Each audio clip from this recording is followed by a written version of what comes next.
Today is laundry day, or more so yesterday, today, and tomorrow are laundry days. But most of the work will be done today. I start early in the day by filling up the tub and setting some water to boil with some laundry detergent in it.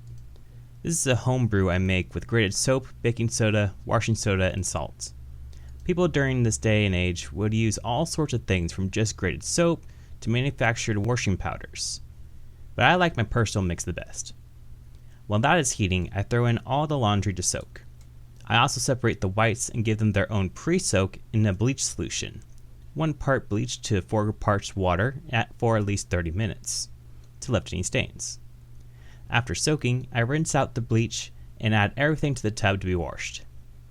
Yesterday, I put anything especially soiled, mostly cleaning rags and towels, in a bucket of hot soapy water to soak overnight. Before adding them to the rest of the laundry, I give those stains a good scrub with a bar of soap and a brush.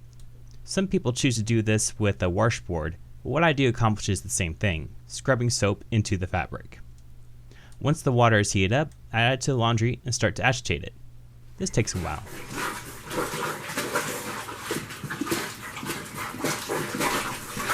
Once everything is washed, I drain the tub, fill it with clean water, and agitate it again for a rinse. This also takes a while. After draining the tub once again, I wring out anything that isn't a yellowed white or a dress shirt and hang it to dry. I try to pick out the towels and wash rags first, since no matter how tightly I squeeze this to get all the water out, it never gets out nearly as much as a wringer would. So water collects on the bottom of my hamper here. So I put the towels and whatnot at the bottom to absorb all that. Make sure water isn't drip all over my floor, because my hamper does have holes in it. Ideally, this would be done on a clothesline so that the wind could tumble it, speeding up the drying process as well as making sure the fabric doesn't get stiff. However, my backyard, along with its many bird feeders, is not exactly conducive to clothesline drying. I have dried out a couple things outside before, but I had to rewash them thanks to the birds. The white things get to have another soak, this time in some bluing, to cover up any yellowing. This is some powerful stuff, so after a little agitation to make sure everything is evenly distributed, I wring it out and add it to the clothesline. That is except for any dress shirts. All the dress shirts get, you guessed it, another soak, this time in some cornstarch solution. Not for long though, the starch just needs to get into the fabric. It is important to note that laundry day is not always this complicated. Bleaching and bluing only needs to be done every few washes, and since you wear an undershirt and usually a vest and or jacket over your shirts whenever you wear them, they tend not to get very dirty.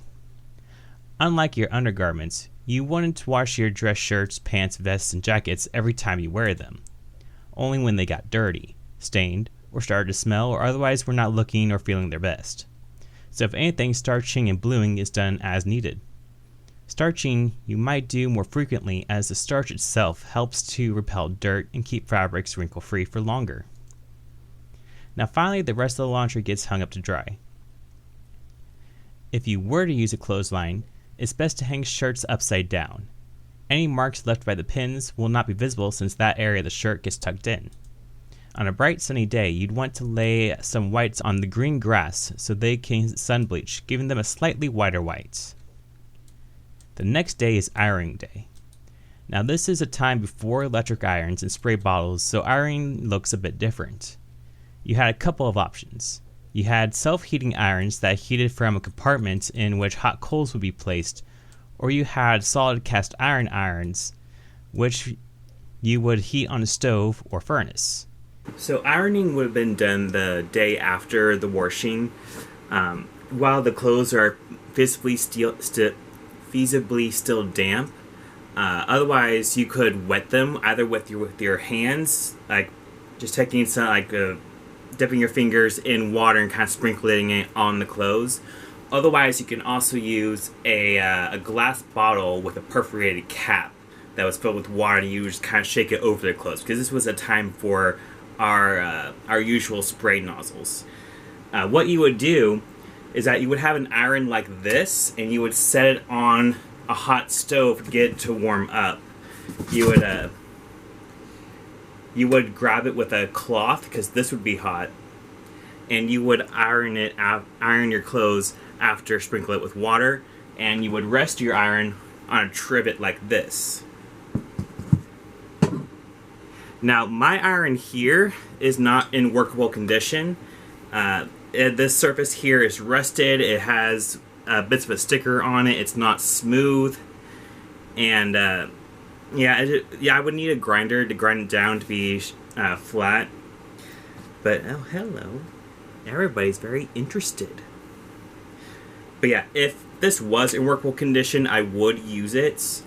Because I just don't really have an excuse not to.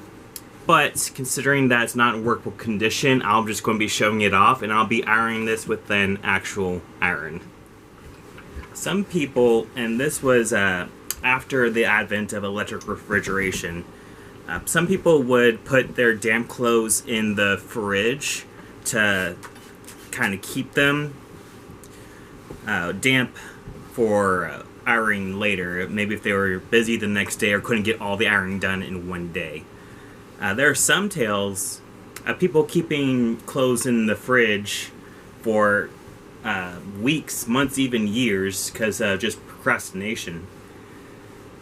I think this one lady kept her daughter's baby clothes in the fridge because she just couldn't get the ironing. And she kept them in there for so long that her daughter had grown up into a full-grown woman.